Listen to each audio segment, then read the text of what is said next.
Geopolitical tension, বিশেষ করে Iran Israel US war যখন গ্লোবাল মার্কেটকে নার্ভাস করে তুলেছে, তখন অনেকেই আশা করেছিলেন গোল্ড আর সিলভারে একটা স্ট্রং র্যালি দেখা যেতে পারে। কারণ সাধারণত যুদ্ধ বা বড় অনিশ্চয়তার সময় গোল্ড সিলভারের মতো সেফ হেভেন অ্যাসেটে র্যালি দেখা যায়। কিন্তু এবার ছবিটা একটু আলাদা। জিওপলিটিক্যাল টেনশনস বাড়ার পরেও গোল্ড ফিউচার্স প্রায় 1,70,000 থেকে 1,56,000-এর কাছাকাছি নেমে এসছে, আর সিলভার ফিউচার্সও প্রায় 2,97,000 থেকে 2,55,000 দিকে কুল অফ করেছে।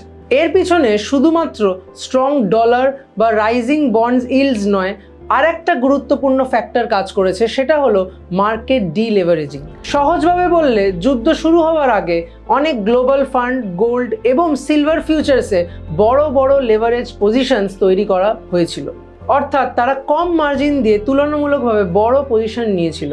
কিন্তু ইকুইটি মার্কেটে ভোলাটিলিটি হঠাৎ বেড়ে যাওয়ায় অনেক ক্ষেত্রে মার্জিন প্রেশারও বাড়তে থাকে। এই পরিস্থিতিতে ফান্ডগুলোর হাতে দ্রুত ক্যাশ দরকার হয়, আর সেই ক্যাশ জোগাড় করার জন্যে তারা সাধারণত সবচেয়ে সহজে বিক্রি করার এমন অ্যাসেট থেকেই পজিশন কমাতে শুরু করে। ফিউচার্স মার্কেটে গোল্ড সবচেয়ে লিকুইড অ্যাসেটসগুলোর মধ্যে একটি, তাই অনেক ফান্ড হাউস তাদের গোল্ড পজিশনস লিকুইডেট করতে শুরু করে। ফলাফল হিসাবে আমরা দেখতে পাচ্ছি প্রাইস এবং ওপেন ইন্টারেস্ট দুটোই কমছে, যেটাকে সাধারণত বলা হয় লং লিকুইডেশন।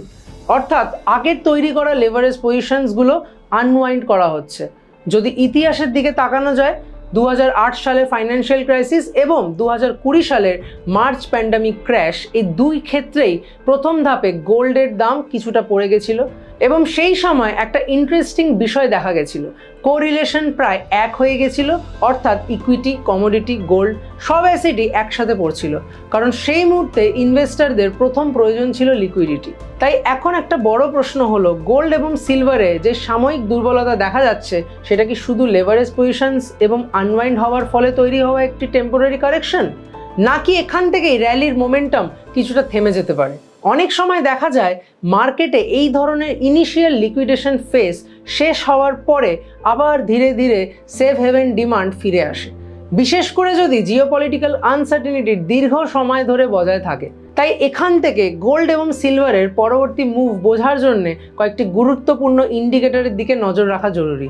এর মধ্যে রয়েছে ইউএস ডলার ট্রেন্ড, বন্ড ইল্ডসের ডিরেকশন এবং ফিউচার মার্কেটের ওপেন ইন্টারেস্ট ডেটা। এই ফ্যাক্টরগুলোই অনেকটা ইঙ্গিত দেবে যে বর্তমানের উইকনেস কি শুধুই একটা টেম্পোরারি কারেকশন, নাকি মার্কেট সেন্টিমেন্ট সত্যিই কিছুটা চেঞ্জ হতে শুরু করেছে। এরকম ইন্টারেস্টিং আরও তথ্য জানতে গেলে আমাদের ইনভেস্টমেন্টের ফেসবুক পেজটিকে ফলো করুন।